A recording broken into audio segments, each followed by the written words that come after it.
Shamai! A review of my Risa Tenor Ukulele.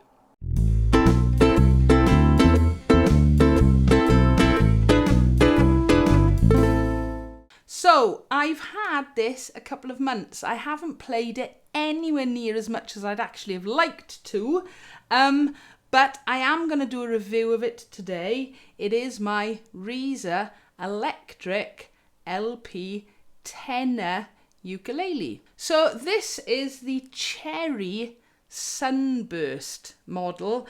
It is available in Tobacco Burst and Black.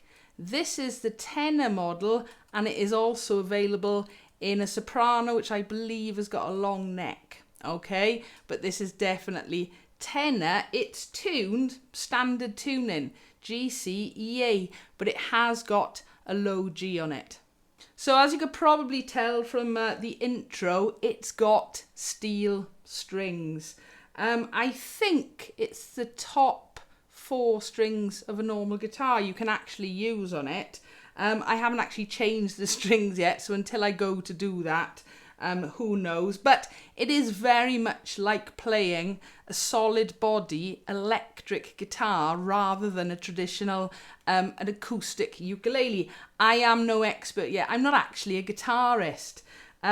So it's a bit of a learning curve, and of course the more I play these solid body electric ukes, the better I'm getting, but I am not there yet. So this isn't the cheapest electric ukulele.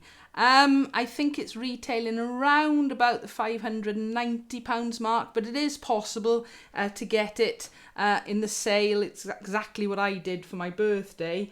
So it is right at the top end of the scale of this when you consider the likes of Flight or Vorsa or even Clearwater. There are much cheaper ones, but the quality of this, you can see where the money goes, definitely. Right, some of the specs. So it's a mahogany body, solid of course, and it's quite weighty. I'm not going to say it's heavy, because compared to a solid body bass guitar, it's not heavy at all, but it's got a nice weight to it. It's actually very comfortable to play as well. So solid mahogany body, mahogany neck. It's got a bit of an arched front to it.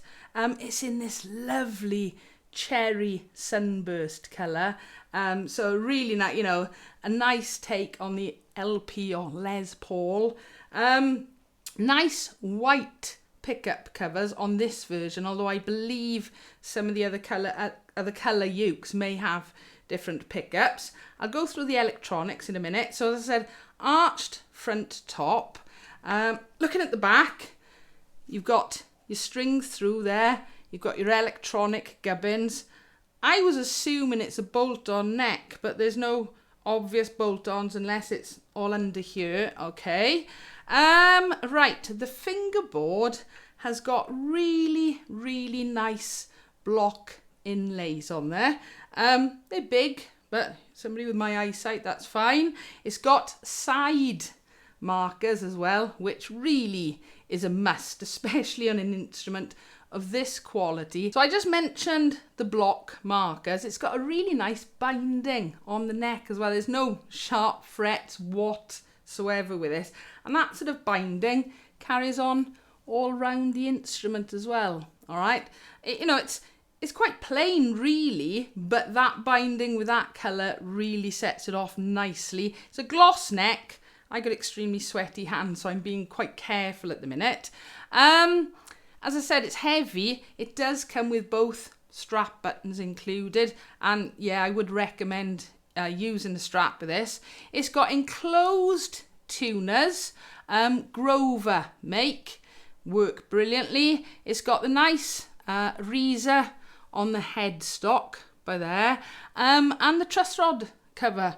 Always nice to know of an instrument like this has got a truss rod in it in case you do need to adjust the neck at all. It's a tenor scale, so the scale itself is 17 inches or 432 millimeters, 22 frets, and it's got a 0 fret by there. What that means is you've got a fret right underneath the nut, and that really helps with intonation, especially with the steel strings on this. It's quite a narrow neck actually, 34 mil on there, but you've got to remember that the strings are very, very small gauge, okay? So there is plenty of room to get your fingers in there, and it does take a little bit of a technique change as well. They're very light, these strings, so it's taken me a little bit of adjusting, getting used to playing this. I'm used to either sort of normal nylon strings or in fact much, much thicker strings on basses.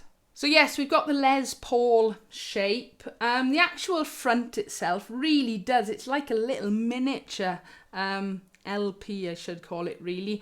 The bridge, it's a fixed bridge, but it's totally adjustable. So you can, I'm assuming anyway, adjust intonation and height of strings on there. I haven't actually checked the action. Hang on. Okay, right. I haven't noticed the action being really high, but as we're doing this, let's do it properly. So at 12th fret, the action is at, I'd say about 2.5 mil, maybe 2.75. Certainly I haven't noticed the action being very high on it. When it's arrived, it was very well set up. I did get it from Southern Uke store. Other than that, I think that pretty much covers the body. The nut, I'm assuming, is some kind of plastic composite, and of course it is covered in this lovely gloss. So just before we play it, I'll just quickly run through the electronics. Double humbucker pickups, a neck pickup and a bridge pickup, 3-way selector, so you can choose either just the neck, just the bridge, or both. Each pickup has got a separate volume control and also a separate tone control. Two tiny little things, they're not a massive thing. Of course, this is a much smaller version than the actual guitar model, and the guitar model has the selector switch here. When you play ukulele, or I do anyway, I tend to strum at the bottom of the neck, which is where the selector switch is. So just every so often I tend to catch that. Now that's something I'm gonna have to adjust to. So that's one tiny, tiny little niggle. One other little niggle as well. I don't know if you'll see this. Because of the arch top, the controls don't quite sit flush on the actual body. They can't because of the size of the body and of course the size of the actual control knobs. Again, it's not you couldn't call it a design flaw, it's just one of those things, because sometimes when you miniaturize it, not everything is absolutely perfect in scale, and in this case the pickup selector and the control knobs are not quite 100% suited on here. Don't get me wrong, it's not really annoying, it's just something I've noticed. So right, let's hear it. At the moment I have got my pedal board down here, but none of them are on. This is purely ukulele going into my 15-inch bass amp. Everything is set flat on there. Hopefully you're going to get a really nice clean sound. I will do a little bit with effects afterwards, but what I'm going to do now is just run through the different pickup settings and the volumes and tones. Okay, so the ukulele.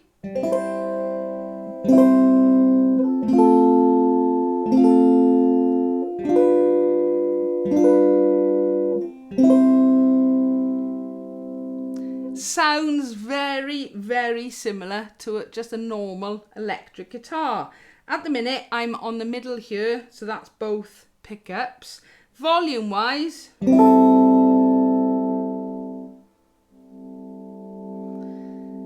I had to turn them both because obviously both pickups have got individual volume controls.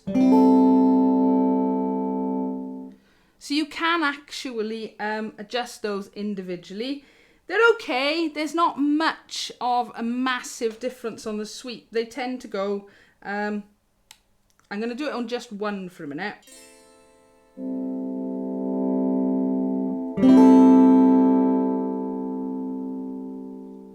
So it sort of goes very, very quiet to loud and then not much louder and then back down again. And it does that on both of those controls. So that's both pickups. One pickup. One pickup. Right, I'm just going to play the same little ditty over and over whilst I swap these. So I'm going to start off with both humbuckers on and everything pretty much full.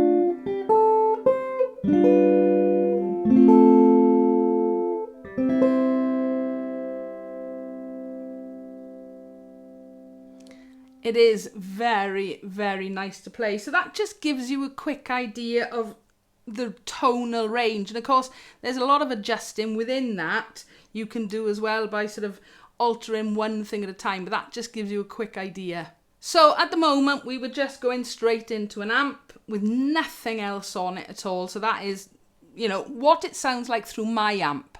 Obviously, it's going to sound different through your amp. It really does depend on amps, but this is just to give you a little bit of an idea. Clean signal. I'm just going to turn the tones down a little bit. Bit of reverb.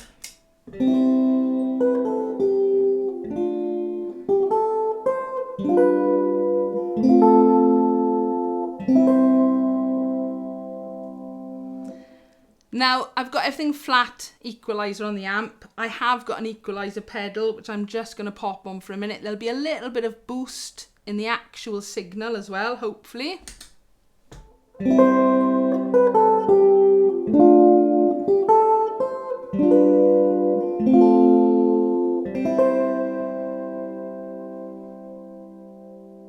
It's got a lovely sustain on it. And of course, it's not very often you would just plug, for example, an electric guitar straight into an amp without using any effects on it at all. So just a very, very quick idea of a few effects. I'm not spending a lot of time on this today because you are going to see this an awful lot in other videos featuring different effects pedals.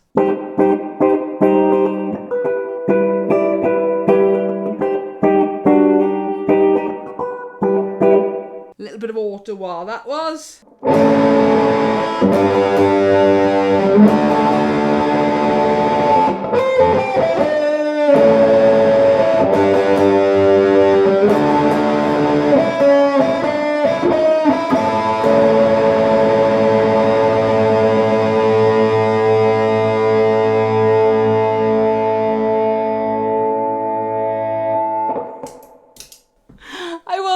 The feedback go too mad then, and I have no idea what the decibel was reading over there. Oh, it is good fun.